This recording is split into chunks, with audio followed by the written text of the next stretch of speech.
of Men and Women, written by Alexander Kuprin, translated by Maria Kay, narrated by Mike Kuhlman. The Lilac Bush. Nikolai Yevgrafovich Almazov waited impatiently for his wife to open the door and marched into his study, still in his coat and hat.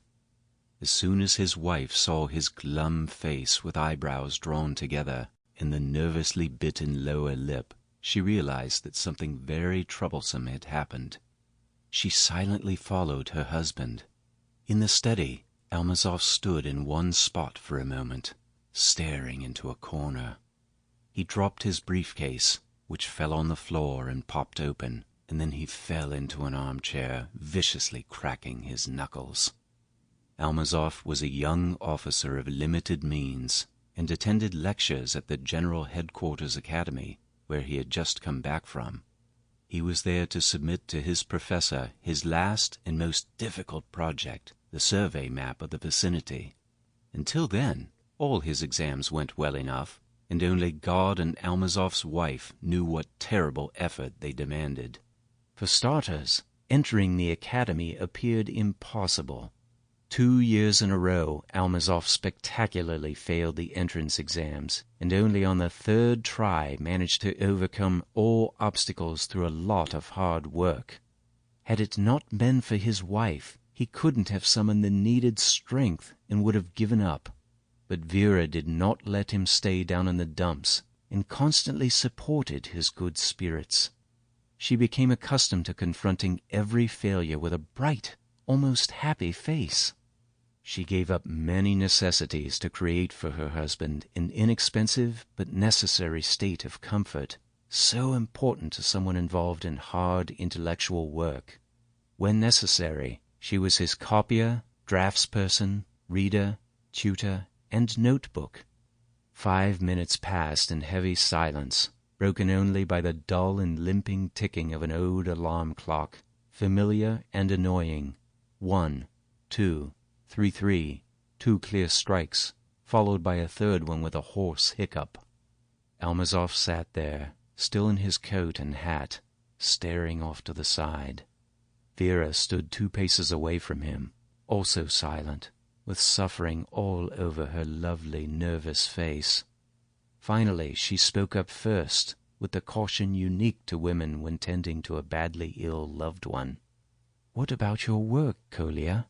Was it bad?" He shrugged his shoulders and did not answer. "Kolya, did they reject your plan? Tell me. We'll have to discuss it sooner or later anyway."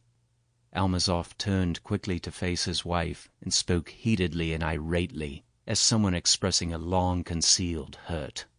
"Yes, they rejected it, if you must know. Can't you see for yourself? Everything has gone to hell. All this junk," and he cruelly kicked the briefcase with his drawings. "All this trash can be thrown into the stove. Some academy. They'll be sending me back to the platoon with shame and humiliation, and all because of some damn stain. Oh, damn!" "What stain, Kolya? I don't understand."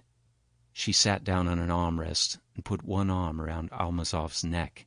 He did not resist, but went back to staring in the corner, his face still upset.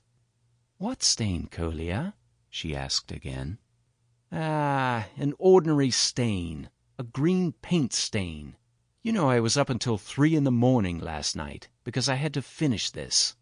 The map was beautifully drawn and notated. Everyone said that. But it was so late. I was tired. My hands were shaking, and I stained it. Made this thick stain, a big fat one. I tried to erase it, and only made it worse. I thought and thought what to do with it, so I decided to paint a bunch of trees there. It came out very well.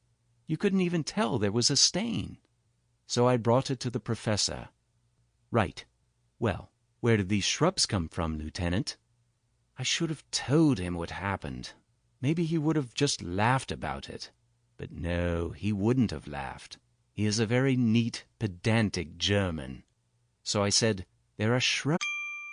Sample complete. Ready to continue?